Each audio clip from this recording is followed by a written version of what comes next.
All right, so good evening, everybody, and welcome to this evening's program. Before we jump into it, let me introduce myself. My name is Bob Bruner. I am the exotic forest pest educator with the Department of Entomology at Purdue University. My job is to help people like you, Hoosiers, and people from outside of our state better understand the invasive species, particularly those that occur in woodlands, but not limited to that area. Help you understand these species and what you can do to either prevent or eradicate them in your areas. This is a challenging thing, and I am here to try to help people better understand and get through these challenges. Tonight, we are going to be addressing one that I know is going to be near and dear to a lot of our hearts, especially our gardeners, known as the Asian jumping worm. And there are a few interesting facts to know about the Asian jumping worm. And I will preface this by saying this is not an area that I normally jump into. I did a lot of my own learning as I prepared for this one. So what I'm going to do is I'm going to do this by comparing Asian jumping worms to the worms that we know better, specifically the European nightcrawler. So why don't we go ahead and dive into this and see what we got. So as that name indicates, the Asian jumping worm is from Asia. It is not native to here. It was brought over in products that contain soil from its home range. And the other key thing to keep in mind about this too is that the Asian jumping worm is not a single species. This is actually a small collection of species, primarily from genus Amenthus and genus Metaphyri. So when you are going through and finding Asian jumping worms in different areas, you're probably actually looking at 2 to 3 species, not necessarily just one. And these species may vary in appearance a little bit, but at least in some ways, thankfully, their ecology and their behavior is going to remain largely the same. So you won't have to worry about changing what you do too much. You're going to be handling all these in effectively the same way. Now, here is the thing about worms in the United States. The worms that we have here are almost entirely European worms. They are not native here. Most of the North American native worm species were eliminated in glaciation. So I'm going to keep that in the forefront of your mind.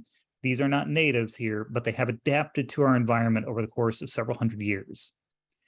Now, the thing about Asian jumping worm compared to those European worms is that European worms can help aerate soil. They can do a lot of beneficial things, whereas Asian jumping worms ruin soil in terms of being able to develop plants that we want there. So they represent a real threat to our ability to develop gardens, our landscape, and our ability to husband our woodlands and the forest floors. Now, like I said, I'm going to dive into this first by looking at the quote unquote native earthworms. And like I also said, none of them are actually native. There are very few extant or still living North American species, though there are some. However, the ones that are, say, here in Indiana were primarily eliminated during glaciation. So when glaciers crossed over Indiana, and those of you in northern Indiana really understand this, the whole flat area you deal with up there. But when they crossed, they effectively killed those species. They're extinct now. So what happened was, as white settlers began to move into Indiana territory, and I'm sure other places throughout the United States, they brought their plants and they also brought their earthworms with them. They were introduced over time, and they effectively filled an environmental niche that was just empty. There were no organisms doing the same job that they were in the same way. Now, I'm going to primarily focus on European nightcrawlers when I talk about our natives. However, we think of 2 different species, the common earthworm and the red earthworm. I am just going to be focusing on those nightcrawlers because it's one that we all relate to very, very easily. So the European nightcrawler that you're looking at right here has this very obvious appearance. We've seen it a dozen times. We use it in fishing and other activities, and we can move them into our gardens and into our yards, and they provide some really great benefits.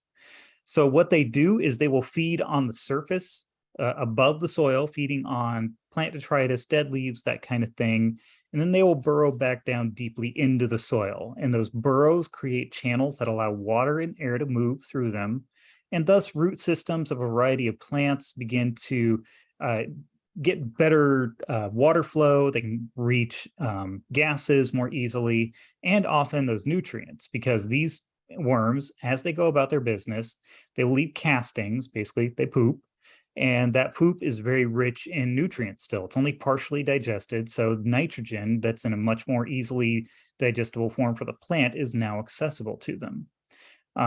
Earthworms, like the European nightcrawler, are great benefits. They can help your gardens out quite a bit. A fun fact for all of you, for a long time, farmers thought that earthworms were actually a negative thing to have in their field. And this was a long time ago. This is, well, probably more than 80, 90 years ago that this was a thought. And eventually, scientists and extension people like me were able to talk to them and show them research that showed, in fact, crops grow better when you have earthworms there to help you out. So it's just a fun fact for you to take home.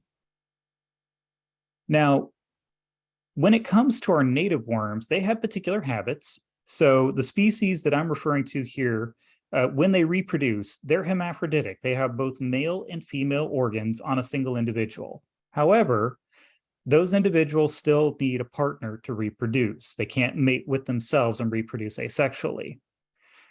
When they do reproduce, they can produce about 20 to 30 cocoons, which is essentially an egg case that contains a lot of eggs, up to 10 of them. And they produce 20 to 30 of these per year.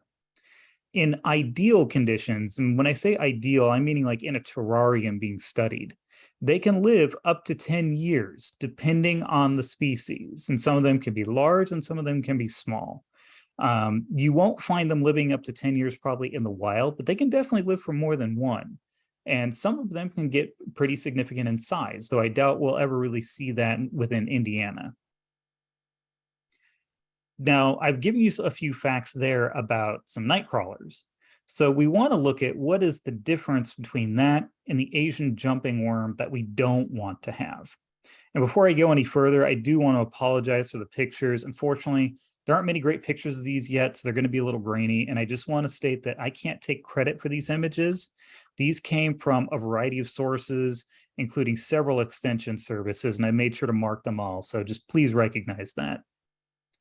So let's talk about our differences here. Ecology is the primary thing that's going to determine how they are different from each other, and that ecology is going to result in what you see here, the soil that they leave behind. So let's just look at this ecology a little bit. The biggest thing that occurs to me is their position in the soil. Now, when I was doing my research on this, I found that most European worms can dig to a variety of depths, but they all dig to a significant depth. They go quite a ways into the soil. They do this to create burrows where they'll be safe, they'll be able to avoid the effects of the elements, and they can continue to feed on various portions of plant detritus.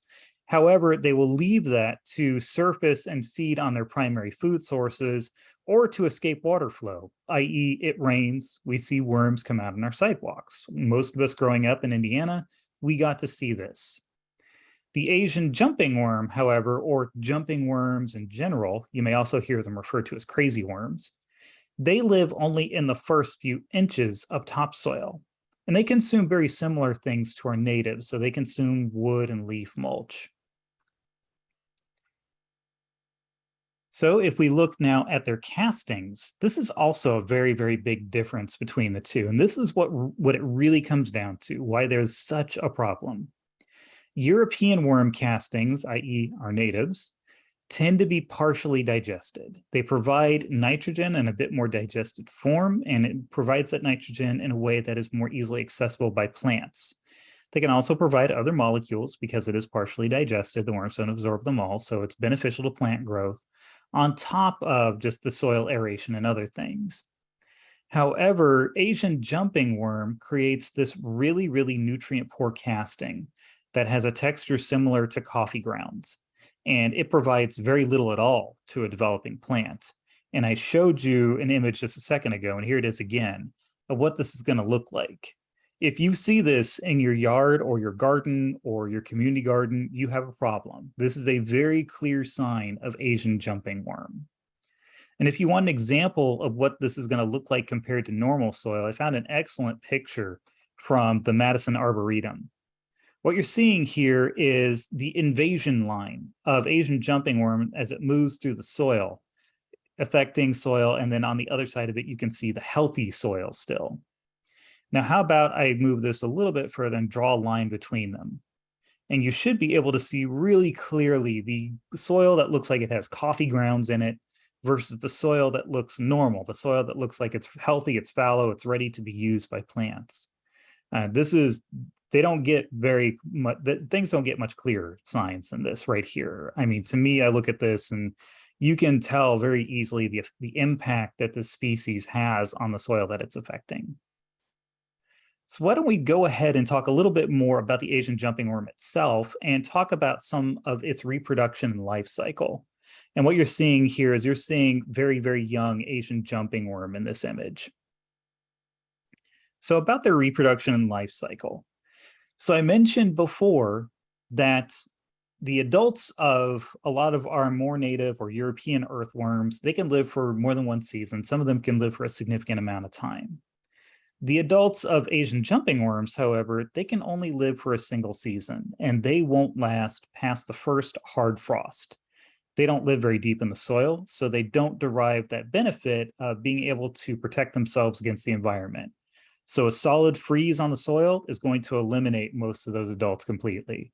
And given the extreme cold weather that we're about to get in Indiana, you can guarantee they are all dead by this point. Their cocoons, their egg cases or egg masses are laid in the early or in the fall and very early winter. And they're going to overwinter in the soil. Now, unfortunately, their egg cases or their cocoons are nigh on impossible to see. They look like soil particulate. You would have to be someone who very specifically researches earthworms to be able to properly identify them or get trained in it. And that is, as someone who works with insects and studies insects, that is a tall order. That is not an easy thing to identify. So what I would say is don't worry about trying to find those eggs. You simply are not going to be able to with any confidence. We're going to look for adults and their effects primarily. Now, when eggs begin hatching, they're going to do so when the soil temperature, or the very top layer of soil, I should say, reaches above 50 degrees Fahrenheit consistently. And then after they've hatched, the adults are going to develop within 60 days after that hatching. Now, like I said, the adults are not going to be suited to living in the Midwest because they simply can't survive our winters. But they make up for this by being very, very prolific. They can produce a lot of eggs, which is why they're becoming such a problem now. However, even though they can produce a significant number of eggs, they tend to go through, according to researchers, a boom and bust cycle, where one year you'll see bunches and bunches of these nasty worms, and then the next year it looks like their population has simply burnt itself out, and then it'll take it a year or two to recover. It's not that they're gone. It's not that you've fully eradicated them by doing nothing. It's just they went through that bust moment. They will be back. So don't think that they're gone. Now, normally we would say that these guys are univoltine, or they have just a single generation a year. However, we've been discovering that climate change impacts are actually beginning to push the warm season further, which means that they are now surviving and getting 2 generations in a lot of areas. So in the location that I'm at in Terre Haute, I'm very curious if we're going to end up seeing 2 generations in a year. And unfortunately in Terre Haute, we do have an infestation. It has been identified. Okay, so speaking of identification, a lot of you are going to want to know, how do we identify these nasty things? I'm sure a lot of you just look at this and you go, ew, that is a worm. And even I kind of do that too. I prefer my creepy crawlies with 6 legs. Sometimes we just don't get that benefit though. So what I'm going to do is I'm going to try to teach you as best I can on what to look for to make this job easy for you.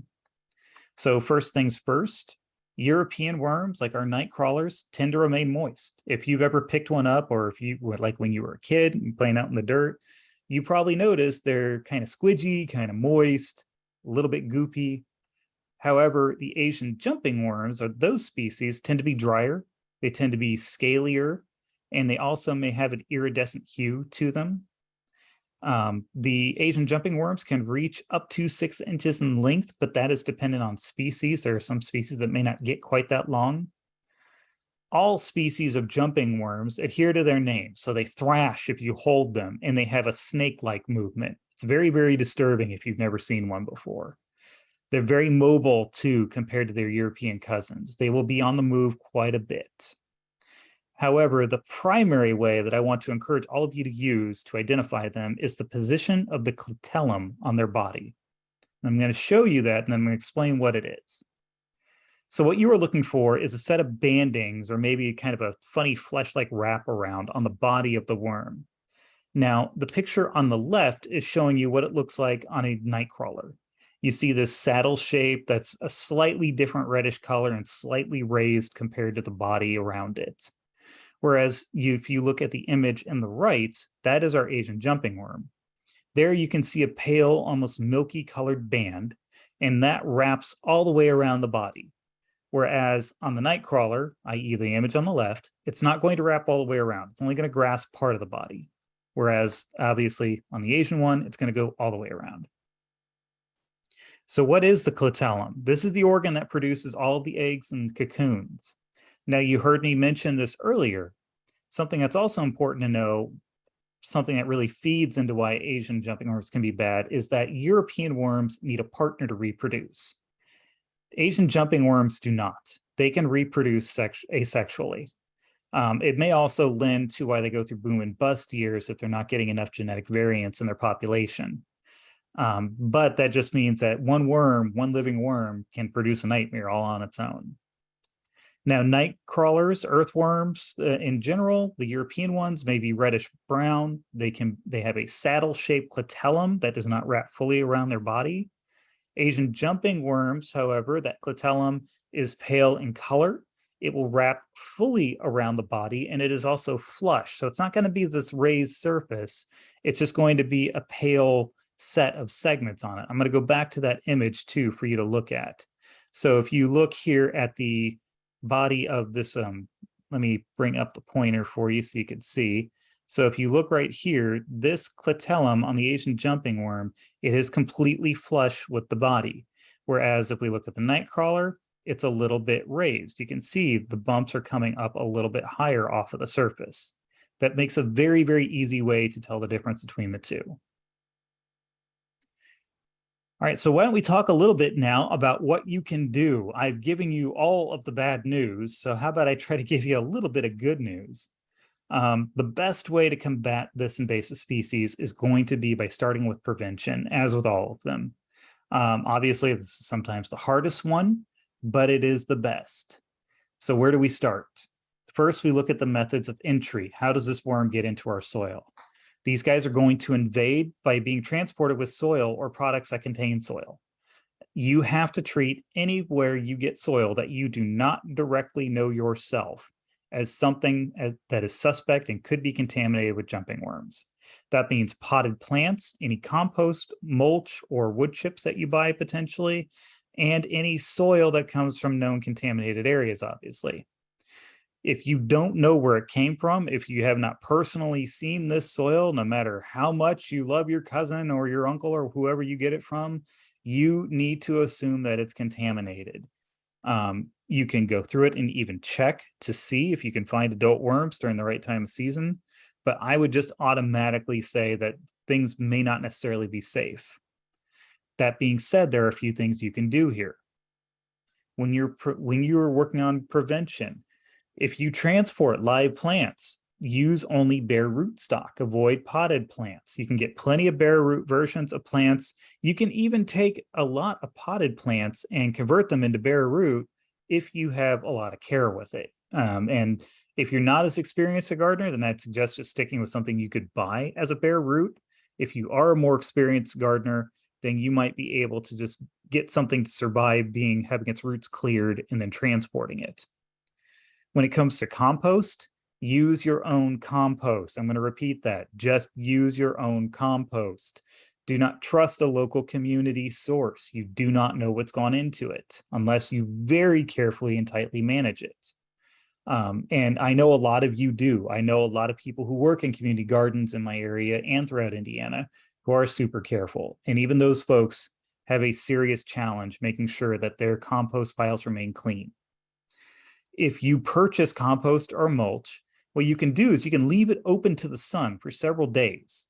Jumping worm can't survive, and their cocoons, I should also add to that, can't survive temperatures over 105 degrees Fahrenheit. Leaving it out in the sun during the warmer parts of the year should be able to help you take care of that.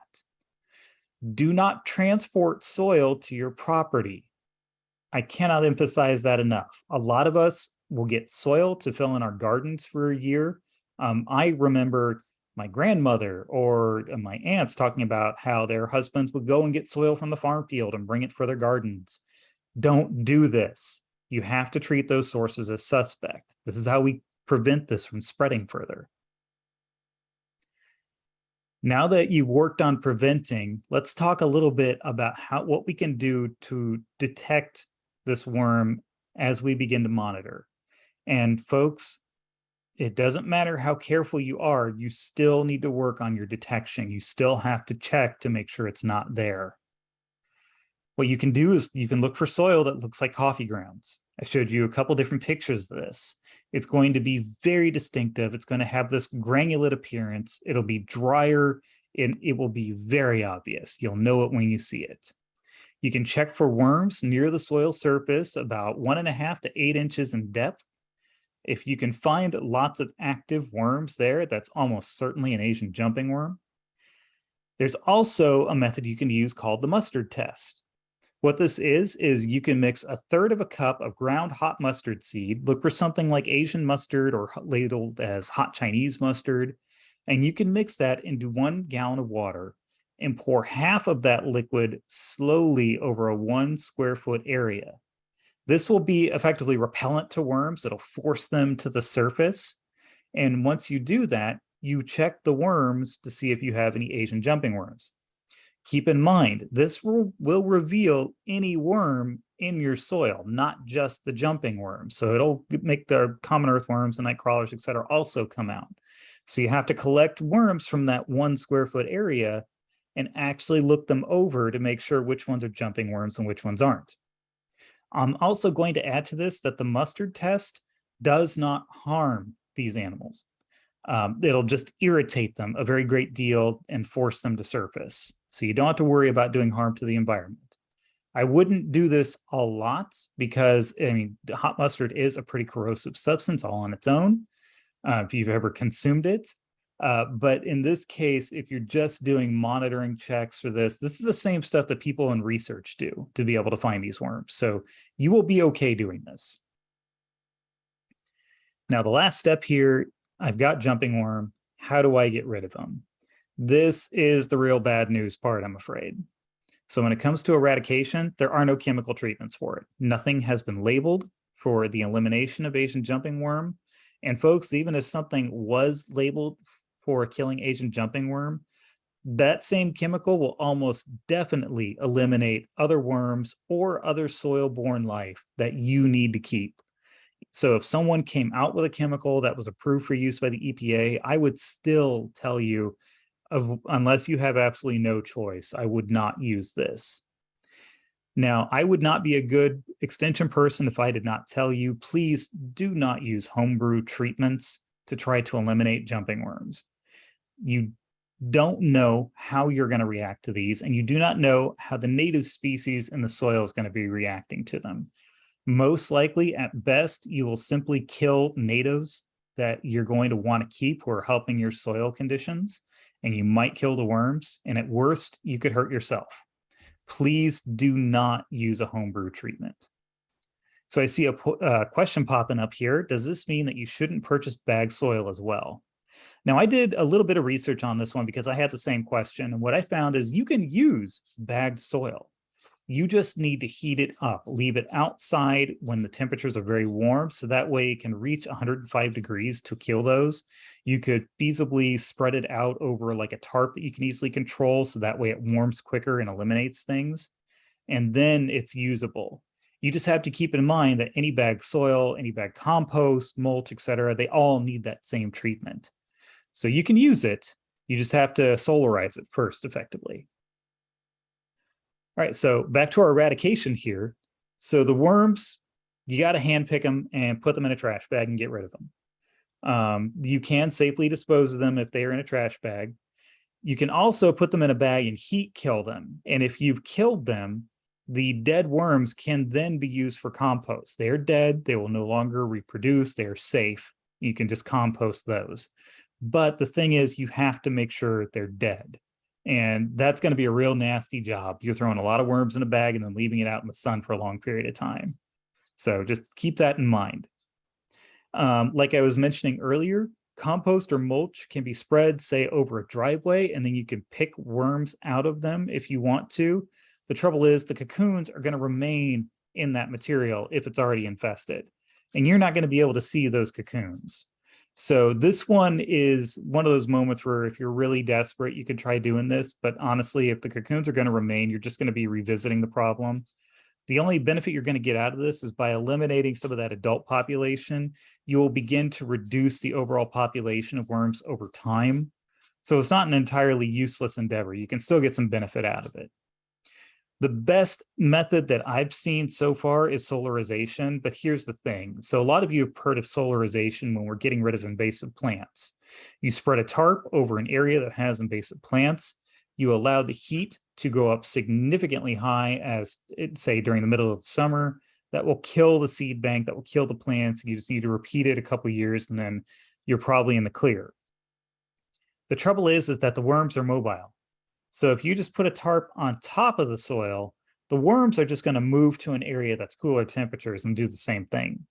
What you have to do is you have to actually collect the soil that you're wanting to use, put a tarp underneath it and one on top, and then fully wrap it up. You're making a solarization package here, and allow that to fully heat so that way the soil is fully sterile. That sounds like a mess, unfortunately, but it is one of the best options to try to control this worm. Now, one thing I also wanted to cover as well this evening was talking just a little bit about sales exchanges and community gardens, because a lot of you on here are probably master gardeners. I recognize a few of you as master gardeners, and I know you do herb sales and other things every year. And unfortunately, this can make things a little bit rough. We want to make sure that we are not knowingly sharing plants from contaminated sources. Folks, I trust a lot of you to be responsible and not do this, but please, if you know that a source is contaminated, don't share it.